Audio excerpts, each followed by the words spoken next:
En 1864, un archiduque austriaco, idealista y romántico, cruzó el Atlántico con la promesa de un imperio hecho a su medida. Su nombre, Fernando Maximiliano de Habsburgo, emperador de México. Lo que parecía un sueño imperial pronto se tornó en una pesadilla tejida con traición, ambición y presagios fatales. Esta es la historia de un hombre atrapado entre el deber, el amor y la traición.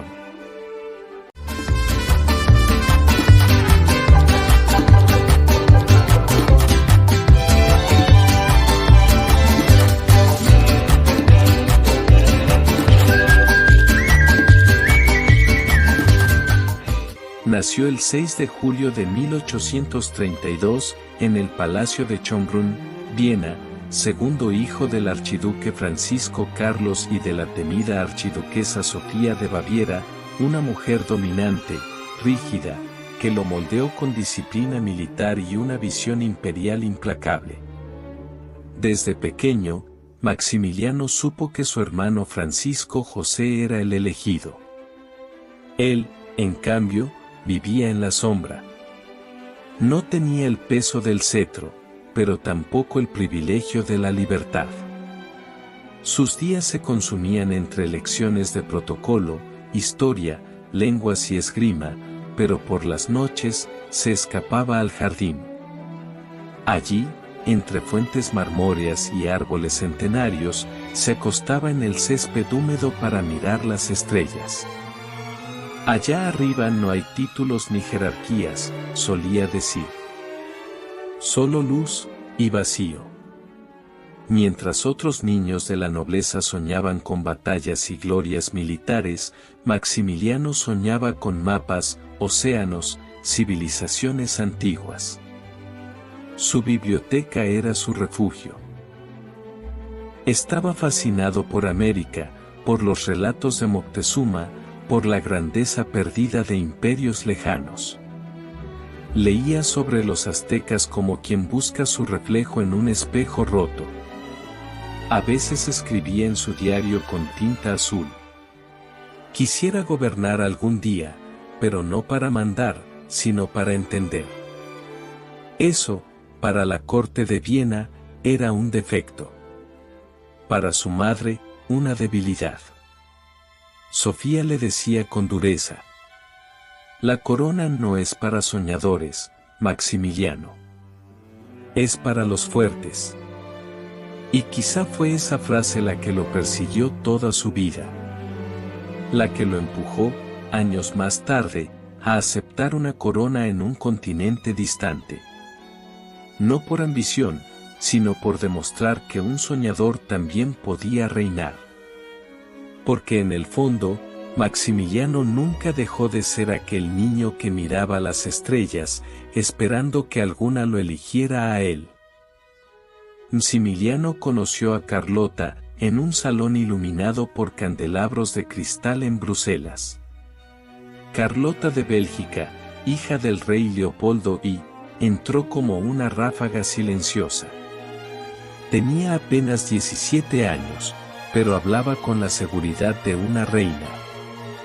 Sus ojos grises eran inquisitivos, su voz, firme. A diferencia de las otras princesas de Europa, Carlota no se dejaba cortejar, desafiaba. Maximiliano quedó fascinado.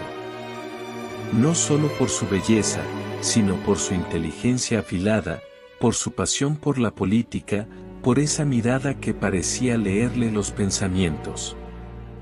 Esa noche, mientras bailaban un vals bajo la mirada de las cortes, él le habló de mapas, de civilizaciones perdidas, de un imperio que aún no existía. Carlota lo escuchó, y sonrió. Si alguna vez tienes un trono, yo estaré a tu lado para defenderlo, le dijo sin pestañear. Esa frase fue más que una promesa, fue una profecía. Desde entonces, Maximiliano no solo soñó con un imperio, sino con un imperio junto a Carlota. Ella no sería una emperatriz de apariencias, sino su cómplice, su aliada. Una emperatriz con fuego y hielo en la mirada. Así comenzó una historia de amor envuelta en destino, ambición y sombras. Era una mañana brumosa en el castillo de Miramar, frente al mar Adriático. La niebla cubría el horizonte como un presagio. Maximiliano, de 31 años, de alma soñadora y espíritu renacentista, abría una carta que cambiaría su vida. Provenía de París y estaba firmada por Napoleón III. En ella, le ofrecía el trono de un nuevo imperio en América, el Imperio Mexicano. Pero antes de aceptar, su madre, la archiduquesa Sofía, lo miró con una frialdad devastadora. Ese trono, hijo mío, no es de oro, es de batallas. Maximiliano, ansioso de dejar atrás la sombra de su hermano, el emperador Francisco José de Austria, y de encontrar su lugar en la historia, respondió con firmeza: un trono no se rechaza, madre. Y menos si viene acompañado de un destino. Lo que ignoraba era que ese destino ya había sido sellado, y no por sus manos. Maximiliano no viajó solo. A su lado iba Carlota, hija del rey Leopoldo I de Bélgica. Tenía apenas 23 años, pero era una mujer culta, decidida, con una mente estratégica. Estaba convencida de que juntos formarían una monarquía ilustrada en el Nuevo Mundo. Cuando llegaron a Veracruz, fueron recibidos con una mezcla de solemnidad y tensión. Los pueblos indígenas los miraban con curiosidad, los conservadores con esperanza, los liberales, con desprecio. Desde el principio, Carlota sintió que algo no estaba bien. México era un país fracturado por décadas de batalla, pobreza y resentimientos. En una carta a su padre escribió: hemos llegado a un reino sin raíces. Un imperio que parece flotar sobre cenizas. Pero aún así, decidieron instalar su corte en el castillo de Chapultepec, que pronto se convertiría en su prisión dorada. Maximiliano amaba los jardines, las ciencias, la poesía. No era un militar. No era un tirano. Y eso, en tierras mexicanas, lo convertía en presa fácil. Caminaba de noche por los salones del castillo, observando la luna sobre los cipreses. Allí, en la soledad, comenzó a escuchar cosas. Decía oír voces en lenguas antiguas, murmullos en náhuatl. Veía sombras que se desvanecían cuando se acercaba.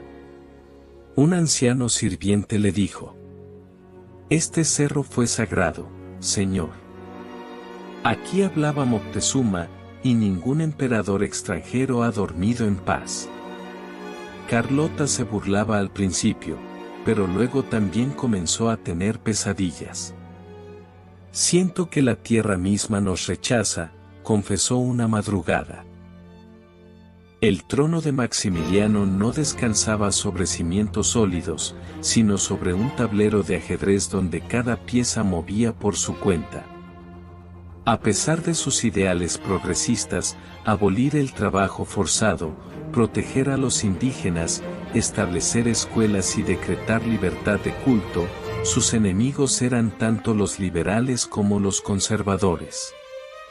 Los conservadores, que lo habían traído para imponer orden y restaurar privilegios, pronto lo vieron como un traidor por sus reformas. Los liberales, encabezados por Benito Juárez, lo consideraban un invasor impuesto por potencias extranjeras. En una cena privada en Chapultepec, Carlota le susurró a Maximiliano: tu nobleza es tu mayor debilidad. Esta no es Viena. Aquí los aliados no te querrán mañana. Y tenía razón. Uno de sus generales, Miguel López, vendió información sobre las posiciones imperiales en Querétaro por una promesa de perdón. Otro, Leonardo Márquez, conocido como el Tigre de Tacubaya, se volvió un lobo solitario, dañando aún más la imagen del imperio. Mientras tanto, Napoleón III, cada vez más presionado por la presión de Francia, retiró sus tropas del suelo mexicano. La traición más devastadora no vino de México, sino de Europa. Maximiliano escribió en su diario: «Me han abandonado como se deja a un soldado, en el campo de batalla. Me ofrecieron un imperio, y ahora me dejan con una tumba». La situación era desesperada.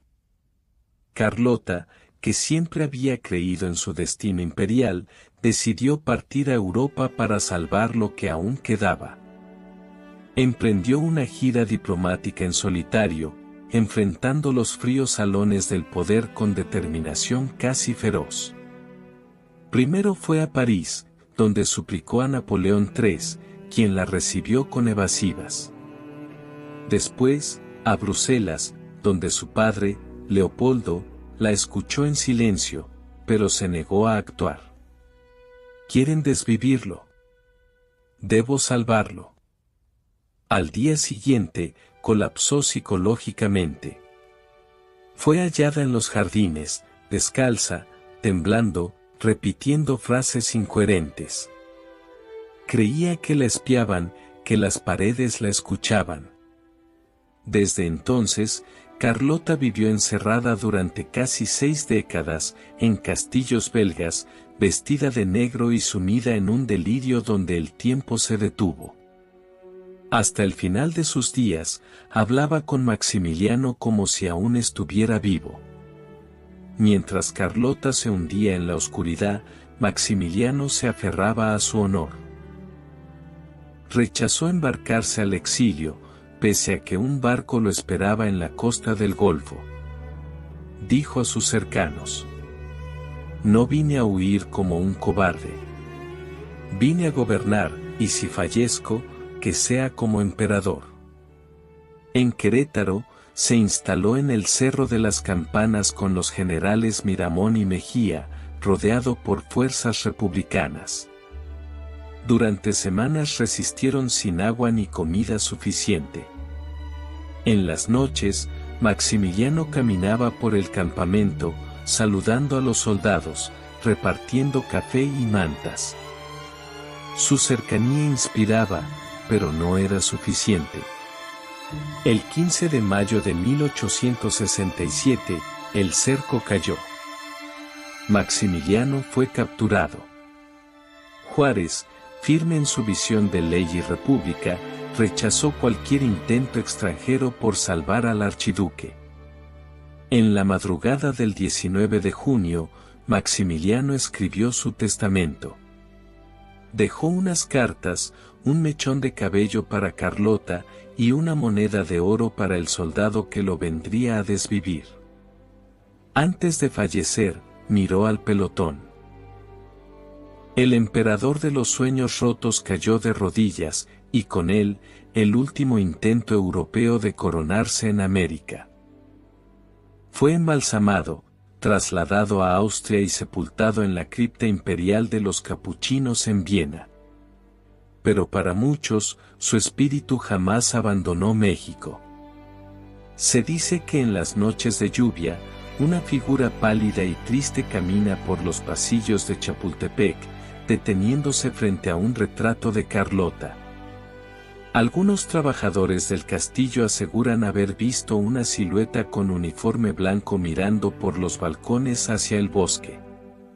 Y en Querétaro, al amanecer, los pastores cuentan que 3 sombras aparecen al pie del Cerro de las Campanas, como si esperaran el perdón que nunca llegó. Maximiliano de Habsburgo fue un hombre que quiso traer ideas ilustradas a un país lleno de lesiones coloniales. Pero la historia no perdona a los ingenuos. Fue afectado por sus ideales, de su origen, y de una red de traiciones que tejió su caída desde el primer día. El imperio mexicano de Maximiliano fue breve, pero su historia sigue viva. No como la de un héroe ni la de un villano, sino como la de un hombre atrapado entre dos mundos, el viejo sueño europeo y el nuevo despertar americano. Maximiliano no fue un conquistador. Fue un soñador que quiso imponer esperanza donde había dolor, y por eso pagó el precio más alto. Esta fue la historia del emperador de los sueños rotos.